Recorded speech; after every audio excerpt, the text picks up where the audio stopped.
Be leery of people who try to stand in the way of your self improvement journey. That's what we're talking about today. Don't forget to like, subscribe, share if you find value here. Let's get this channel to 100,000 subscribers. I know with your help, we can reach that goal. So, for those of you who are working on your level up in any area, it could be health and fitness, finances, you want to start a business, God put it in your heart to birth a ministry, your relationship, whatever area in your life where you are working to improve, going back to school, and maybe you share your goal, your desire with a friend or family member, and they have a bunch of negative things to say about what it is that you are reaching for and trying to do. And they give you a laundry list of reasons why they believe that you can't make it, or even worse, that you are not even worthy of wanting more. Like, who are you to want more for your life? And there are people who will hate you and who will be triggered just based on what you want. Forget what you've achieved. You haven't even achieved it yet. Just the thought of you going after your goals and believing in yourself enough to believe that you can achieve the thing that you have set your mind to is enough to trigger somebody else who lives life from the space of lack and limitation. And this includes friends and family. Don't let people put their limits and their lack on you. You got to be real leery of people like that, because their voice, if you're not mindful, can get in your head and begin to sow seeds of self doubt. And when people sow seeds of self doubt and you internalize it, what can begin to happen is you may self sabotage without even realizing it and hold yourself back for fear of losing people that you've always known, for fear of the backlash of people saying, "Who do you think you are? Who do you, how dare you? Who do you think you are?" And they may language it in a different way, but that's the gist of the message that they're saying to you. You got to be real mindful of that on your journey of self development where you're trying to improve any aspect of your life. And so I'll give you some examples. So maybe you're on a journey where you want to improve yourself aesthetically. You want to lose weight, or you want to sculpt your body. You want to improve your skin by just changing your diet, drinking more water, whatever the goal is, health and fitness wise, or even aesthetically. And you share this with a cousin. And you're like, I really need to lose some weight. I don't like how I feel. I don't fit in my clothes anymore. And I don't want to buy a whole new wardrobe. So it's not just a matter of aesthetics, it's a matter of finances. Like, I have gone up 3 sizes, and the cost of constantly buying new clothes is too much. And they're like, "Girl, you know what? You don't need to lose no weight. You're good just the way you are." And of course, we are good just the way we are. But what I'm saying is, if you feel like this is something you want to do and you're being led, you know how you feel in your body, right? Your friend doesn't know that. Your cousin doesn't know that. You know if you're huffing and puffing to walk up a flight of steps.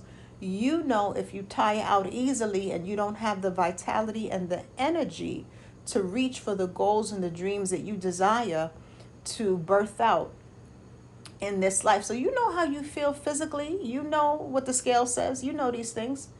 And when you confide in a cousin, I love myself. This is not about self-love. I love myself, but just to feel good and have the energy and to be able to fit in, the clothes I've had for many years without having to keep buying a new wardrobe because it's expensive. And to just have the vitality, I'm going to go to the gym. I'm going to change the way I eat. I'm going to do, whatever the thing is. And you can sense that the advice that they're giving you is not coming from a place of concern and love, but it's coming from a place of trying to get you to not invest in yourself, to not invest in your health and fitness. And I want to be mindful because, your parents are going to, for the most part, your parents are going to be like, I love you no matter what. And that's what they're supposed to do, love you no matter what. But this is not about love. It is about a change that you want to make. So I want to be very clear in my language so that we are on the same page and we have clear communication. So that's one example. Or every time you meet up with them, they're bringing you cakes, cookies, and pies, knowing that you are trying to step away from those things, and you were very clear. And you're like, why you can't bring me a smoothie or a salad? Why I got to be cake, cookies, and pies? Especially when I said, please don't. And let's say you've been clear. You say, please don't bring cakes, cookies, and pies, when I come around, because I'm trying to reach a goal. I have a 6-month goal. I want to hit this goal by the summertime. And if I ever get a sweet tooth, I know how to get my own treats, but, don't bring treats for me. Do you, whatever you is. But every time they see you, they got your favorite cake. They got the red velvet cake. They got the peach cobbler. They got for me, it's cannolis. They got whatever the thing is. And you were like, why are you bringing this to me? When I clearly said, that I'm trying to eat a different way. Now, of course, it's your responsibility not to eat it. We already know that. You got to exercise willpower. So it's on you when you make a decision. But if this is supposed to be a supportive friend, why are they bringing you cakes and cookies? It's similar to someone who's trying to get sober and you have joined AA to get the support that you need. You've been clean and sober, let's say for 7 days. You just started your journey. And you've got a friend who's an old drinking buddy, and every time they come around, they want to invite you to the bar, or they bring a bottle of your favorite alcoholic beverage with them. They got the bottle of cognac. They got the bottle of Jack Daniels. They got the bottle of whatever it is. And you were like, I'm trying to get clean and sober. And they're like, yeah, just, take a little sip with me. I want to, celebrate XYZ. And you're like, well, I'm going to have to celebrate with some club soda. I'm going to have to celebrate with cranberry juice and orange juice. I'm going to make a mocktail. Why you got to be like that? And so it's the same thing. They're trying to sabotage your efforts of self-development in the area of sobriety. You got to be mindful of people who want to sabotage your self-improvement journey. So let's look at why this happens. So I gave you the example of health and fitness, right? The example may also be that you want to start a business, right? You have a particular skill or a particular dream, and you want to go forward with that dream. You confide in your friend or your so-called friend or a family member, and rather than saying, you know what, you can do it. Because the reality is, if you put your mind to a dream or a goal, and you are serious, committed, and 100% invested, you are going to find a way or make a way, even if there's a learning curve and you're like, I may not know A, B, and C, so I may have to go back to school. I may have to take a class. There may be things that you have to do to close the gap where there are learning curves, but you're not brain dead. So it does not mean that just because you don't have information or resources at your disposal in this moment, it doesn't mean you can't gain them through learning and gaining the resources, right? And so you have that friend or family member that gives you a laundry list of reasons why you're not cut out to be a business owner, instead of just encouraging you to go for it. And maybe even if they see articles or they come across a book or a podcast that's talking about the industry that you want to enter into as an entrepreneur, say, hey, I came across this podcast. I don't know if it'll help, but, I thought of you when I saw it, and I'm going to send it to you. Like, that's what a friend's going to do. I came across this article, and I don't know if it'll help. Maybe it will, because they don't know the ins and outs of your dream, right, or your business. But this might be something that, you want to look into. So they are going to be a cheerleader for you, as you would do the same for them, right? Because relationships are reciprocal when they are healthy, not transactional, but reciprocal. When you're yoked to someone, you are supposed to be pulling the plow in the same direction. The Bible talks about do not be unequally yoked. And that principle comes from farming, right? And so when you are doing life with someone, whether it's a friend, a family member, whatever the specifics are, you are supposed to have shared vision, right? Even if you have different goals. The shared vision may be that you just want to take your life in a positive direction. So maybe your thing is health and fitness, their thing is entrepreneurship. Your thing is going to law school, and their thing is starting a daycare center. So the specifics may look different, but you are both working on the betterment of your life. So let's look at why someone may try to sabotage your self-development journey, and then I want to give you a scripture that drives the point home. So number one is comparison and insecurity. So you'd be surprised how many people compare themselves to the people in their circle.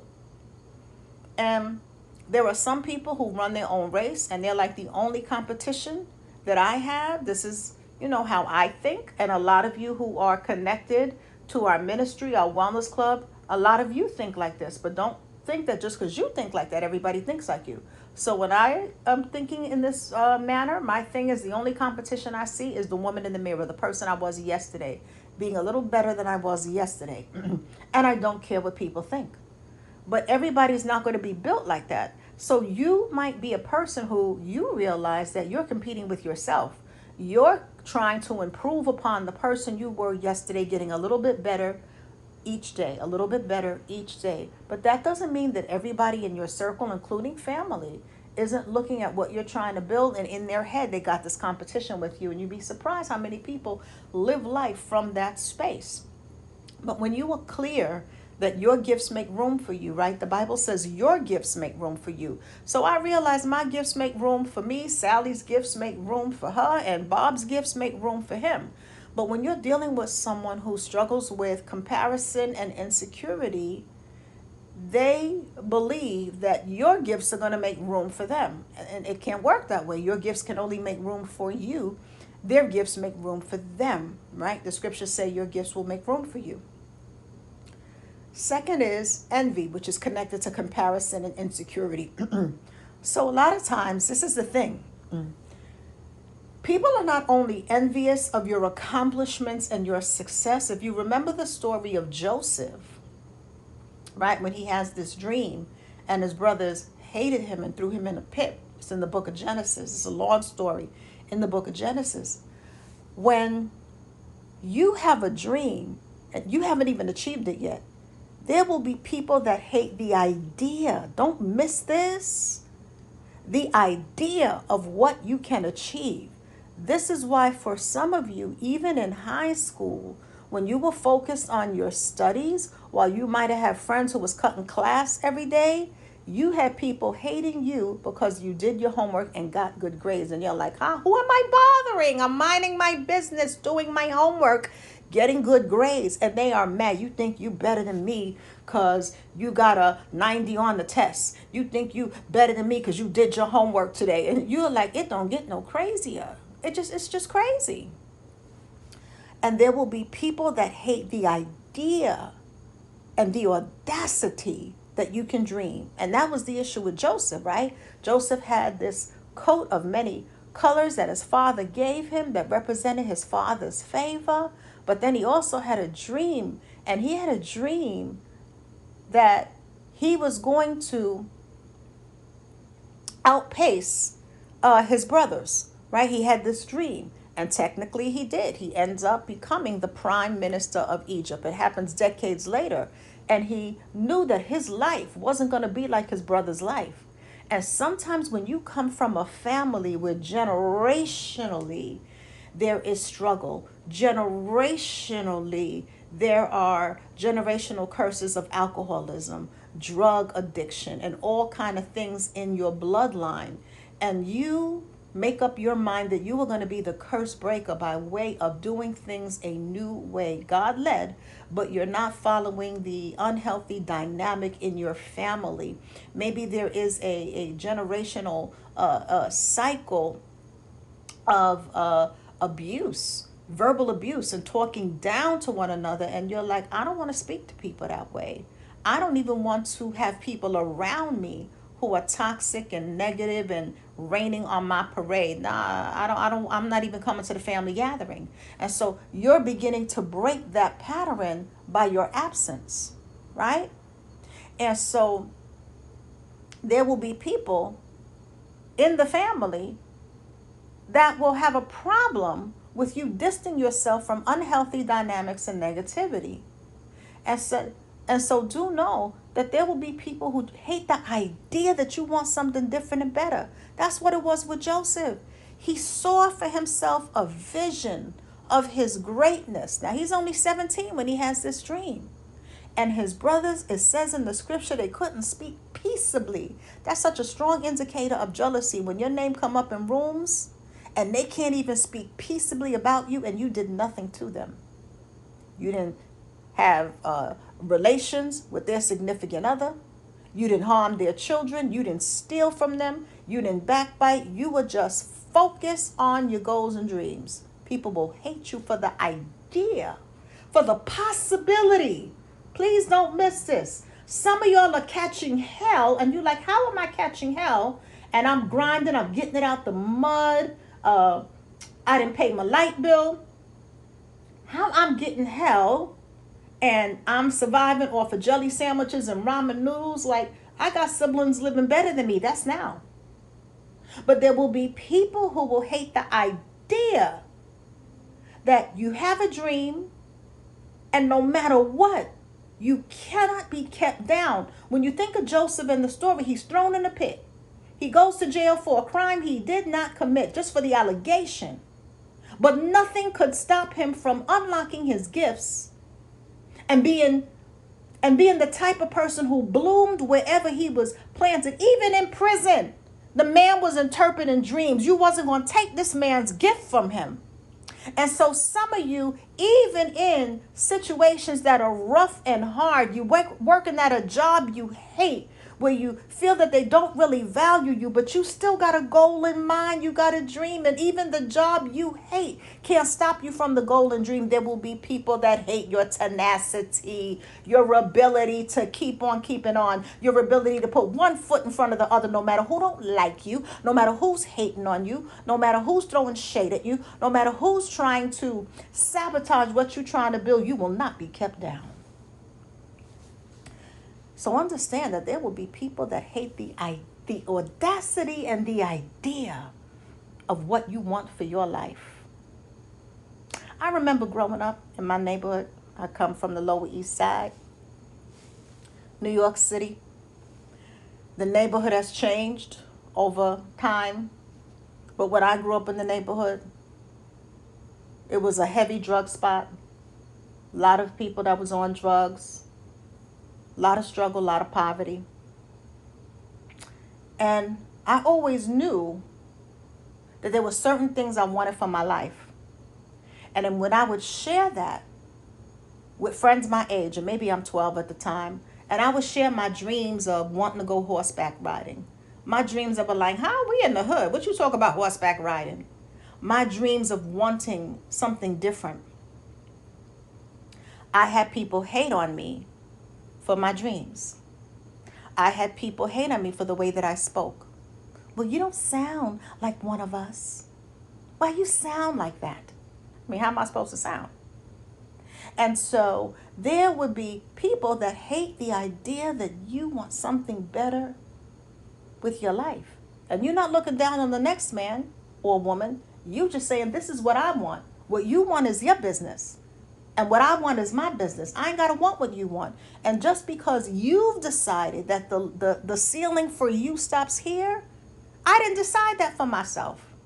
And this is why you can't allow people to speak into your life. And even when they do, let me be very clear, even when they do speak into your life, don't internalize it. Don't internalize it.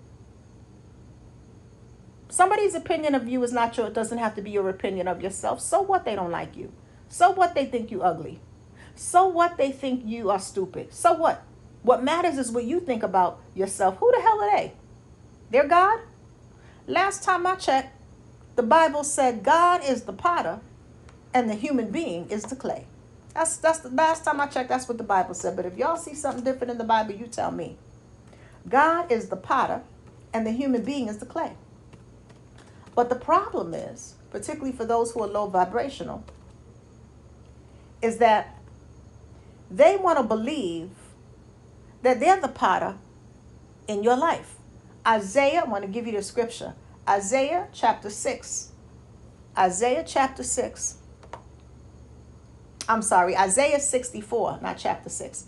Isaiah chapter 64, verse 8 talks about how God is the potter and we are the clay. It says, "But now, O Lord, you are our Father. We are the clay and you are our potter. We are all the work of your hand." That's Isaiah chapter 64, verse 8. And so you the work of God's hand. You're not the work of your cousin's hand, your man's hand, your woman's hand. Not even your mother and your father's hand. Your peers in school, you're not the work of their hand. Who are they? You're the work of God's hand.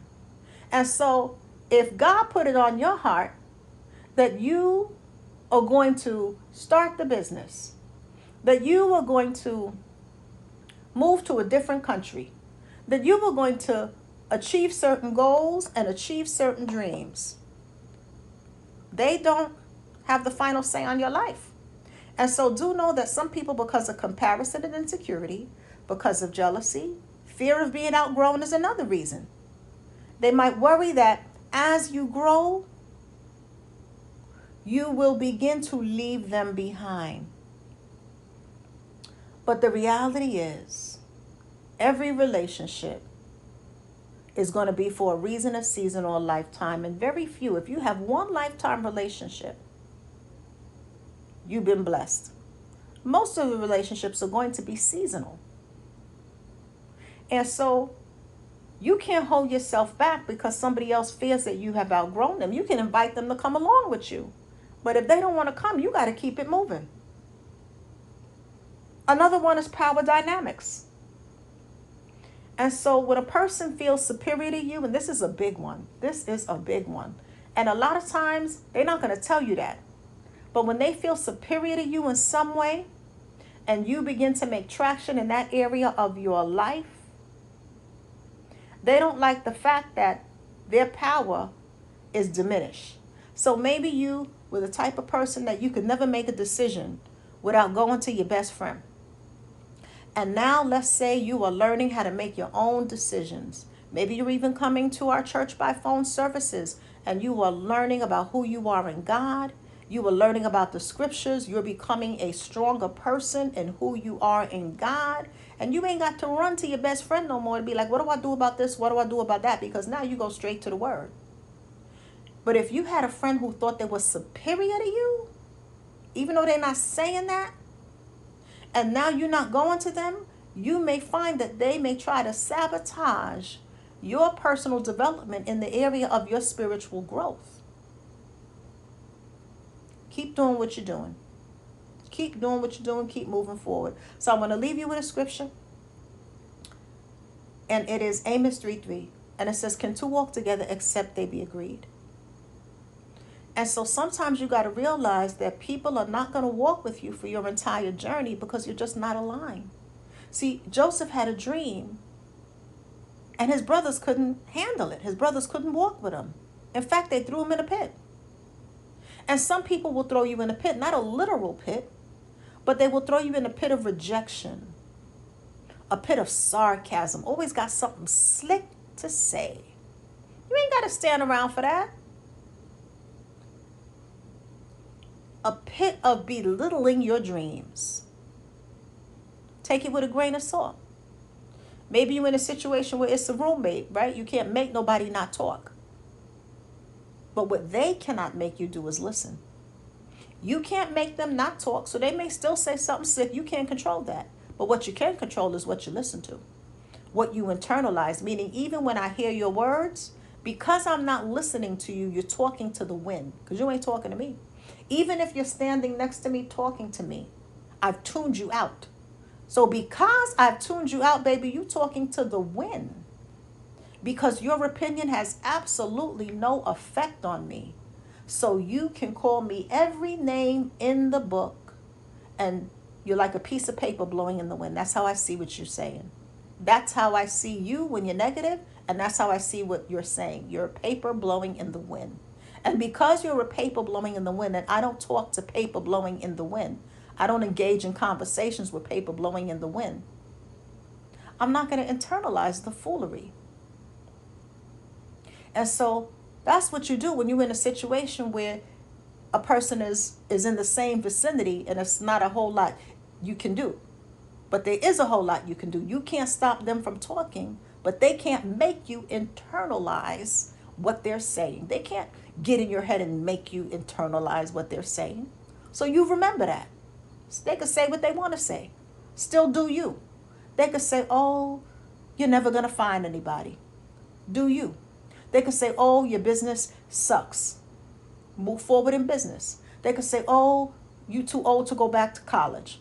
If you choose to go back to college, go to college. They could say, oh, you're never going to be able to buy a house. If you're saving for a house, buy your house. Whatever the thing is, oh, you're never going to lose 50 pounds. Stay on your path, and it might be a year later, and you're going to be 50 pounds lighter or close to it. So what they say has no effect. They talking out their neck. They're talking out their neck and their paper blowing in the wind. And so when you put it in your mind that they're talking out their neck and their paper blowing in the wind, baby, all I could do at this point is pray for you, but I'm not going to stay around you. I'm going to pray you get it together. I'm going to pray you get a clue. Oh, yeah, I said that. I'm going to pray that you begin to look in the mirror and make the changes that you need to make so that you can focus on your life and your self-improvement and don't worry about me. That's what I'm going to pray for. I'm going to pray that God open your heart and that you be receptive to what God is doing in your life in this season, because clearly if you're trying to sabotage me, that's not from God. So that's what we're going to do. We're going to pray. Bible say pray for those who persecute you, but it does not say stay. So with that being said, I hope this helped you to remember to be leery of people who are trying to stand in the way of your self-improvement journey. Don't let anybody stand in the way of what you're trying to build. And you do that by focusing on your goal no matter what. Even if you have setbacks, challenges, obstacles, and hiccups, and it takes you longer than you initially anticipated, if you stay focused, committed, and intentional, and consistent, you'll eventually get there. All right. So, want to let you know about a couple of things we have coming up and the resources we have for you outside of the public videos. So you can worship with us on Sundays at church by phone. To find out more, visit our ministry website, CassandraMacMinistries.com, CassandraMacMinistries.com. There you'll find the telephone number, the times, the flyers, so forth. I'm having a vision board workshop Saturday, December 14th, this coming Saturday at 12 noon Eastern Standard Time. And I'm going to be teaching you how to create a fivefold vision board to end the year strong and to start the new year with clarity and strategy. So this vision board is happening again and backed by popular demand. Did it in November. It was a huge success. And so I'm doing it again in December. It's by Zoom, so no matter where you are in the world, you can participate in this vision board workshop. People often ask the question, are vision boards biblical? My answer is it depends who's teaching the vision board and what principles they're using. So if someone is teaching a vision board from occult practices and principles, then obviously it is not biblical, right? And so in my vision board, it is based on the scripture Habakkuk 2 and 2. Habakkuk 2 and 2. Chapter 2, verse 2. Habakkuk 2 and 2. Write the vision and make it plain so that he who reads it may run with it. And so what I'm teaching in my vision board is how to write your vision, the vision God gave you for this season of your life in the coming year, right? Through the pictures that you're going to put on your board, the quotes, the scriptures, the images you're putting on your board. So you're actually writing your vision through words, through pictures, through adding scriptures and quotes, and you're making it plain, you're making it clear, you're making it concise. And so that's what we're going to be doing. And so the board of a vision board is simply the paper that you're using. Paper is not unbiblical. And so That's what we'll be doing in my vision board. I can't speak for nobody else. And the power is not in the vision board. The power is in God giving you the vision that you are then going to take the time and map out to create yourself a visual roadmap by way of your vision board. And so a lot of people who do vision boards, create vision boards, don't have success. And the reason is a lot of you have smorgasbords, meaning you have everything but the kitchen sink on your board with absolutely no strategy, no methodology, no clarity. And so it's a year later and you're saying, I've accomplished nothing on my vision board because you got a smorgasbord. Some people have hodgepodge collages, meaning that you have a collage that looks aesthetically beautiful. You got the glitter, you got the colors, and it's beautiful. You might have even framed it and put it on your wall, and people look at it and say, wow, that's a beautiful vision board. But when you sit down and say, have I achieved what's on that board? A lot of times the answer is no, because again, there's no strategy. So what we're doing in my fivefold vision board is I'm going to take you through a fivefold process as a believer so that you have a tactical, practical strategy to unlock your vision and birth it out into the world, because the purpose of a vision board is to actually get the vision off the board by way of task and the goals that you achieve. And so I'm going to be giving you a process and a framework for that. So if this sounds like something you're interested in, don't wait to get your tickets. A lot of people waited at the last minute for the November one and they weren't able to come. So don't wait. I'm keeping it intimate so that I can really pour into you and so that you will have time to interact with one another on Zoom. So the link is in the video description box. It's a ticketed event for anyone who's interested in purchasing a ticket.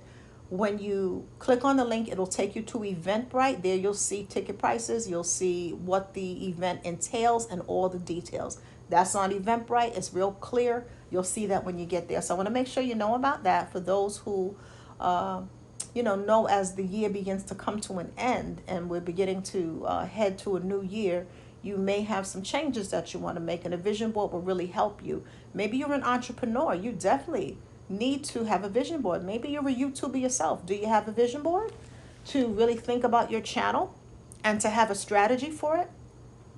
Maybe you started a podcast. Maybe you're in ministry and God has given you a vision of where you're going to take this ministry, what this ministry is going to look like. Have you mapped it out step by step? And so you need to be at the vision board workshop. So if I were you, I would not wait. I would get my ticket, because once it closes, it closes. So with that being said, I want to let you know about some other things. If you struggle with confidence, maybe you're on your self-improvement journey, but you waver back and forth between people-pleasing one day and the next day you're confident, the next day you're back to people-pleasing. Pick up the book, Speaking Life into Your I Am. That is a book of Bible-based affirmation, so it takes very specific scriptures from the Bible that speak to our identity regarding who we are in God through Christ, and it shows you how to affirm it. There are writing exercises. It shows you how to affirm those scriptures. Scriptures like, I am the head and not the tail. So what does it mean when you're the head and not the tail? How do you show up for life as the head and not the tail? Scriptures like, I'm fearfully and wonderfully made. What does it mean to be fearfully and wonderfully made? What does that exactly mean? And how do you affirm that and walk that out? So the Bible walks you through, the book walks you through that process. And so Speaking Life into Your I Am, I would definitely get that. Obviously, the number one book is always the Bible. But in addition, you may want to add Speaking Life into Your I Am in your spiritual development, personal development library. So I want to make sure that you know about that. And last but not least, the Wednesday Wellness Club. If you're not a member, you're missing out. The Wednesday Wellness Club is a therapeutic group that is a feature of being a member of the Cassandra Mack YouTube channel at the Wellness Club tier. We meet the first and third Wednesday of every month by telephone conference call. And the focus is mental health, psychological self-care, emotional healing, overall success and well-being through a biblical lens. And it is far, far, far cheaper than therapy. If you think about therapy, which can be $250 per session, and you look at the investment of being a member of the YouTube channel at the wellness tier, it is a big savings. It's no comparison of what you are saving. And it is therapeutic. And you are also getting group coaching tips. And so I would definitely encourage you to make that investment in the Wednesday Wellness Club if you know that you need more than what is offered in the public videos, because there we really dive deep. I mean, we talk about things that are really near and dear to our healing, our growth, our development, and you get the strategy, right? The how to. So in the public videos, we talk generally, but we go deeper in the Wellness Club, and you have an opportunity to ask me specific questions that you're dealing with. That only happens in the Wellness Club. You have an opportunity to hear other people. You have an opportunity to actually do the exercises that I guide you through in the Wednesday Wellness Club. So with that being said, those are some of the things that we have to offer you outside of the public YouTube videos. And you can find out more about our ministry by going to CassandraMacMinistries.com. And if you are overtraining or HR, and you are interested in corporate training for your company, you can visit our corporate website, strategiesfoремpoweredliving.com. God bless. Let's do our best to be kind to one another, but let's also take our common sense and discernment when we're out and about in these streets. There's so much mayhem, so much mayhem. So let's be careful, let's be cautious, let's be wise, and let's do our best to be kind. There's enough unhinged, mean-spirited people in the world. We don't have to be one of them. God bless you.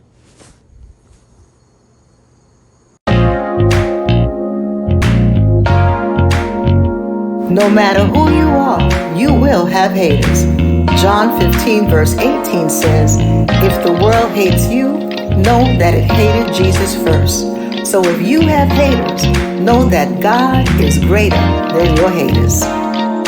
Lately you've been feeling the weight of your haters coming at you with their envy and their hate, scheming against you, throwing mud on your name. But God's gonna work it out despite their lies and game. God is greater, so much greater than your haters. God is greater, don't give up, it'll pay off later. God is greater, through the pain you're a giant slayer. Let the haters hate while you elevate. Pay no mind to the critics, be about your goals. Keep rising, keep shining. Your haters can't stop no show. They can hate all they want to. Remember you are blessed. Never let a hater see you sweat, cause this is just a test.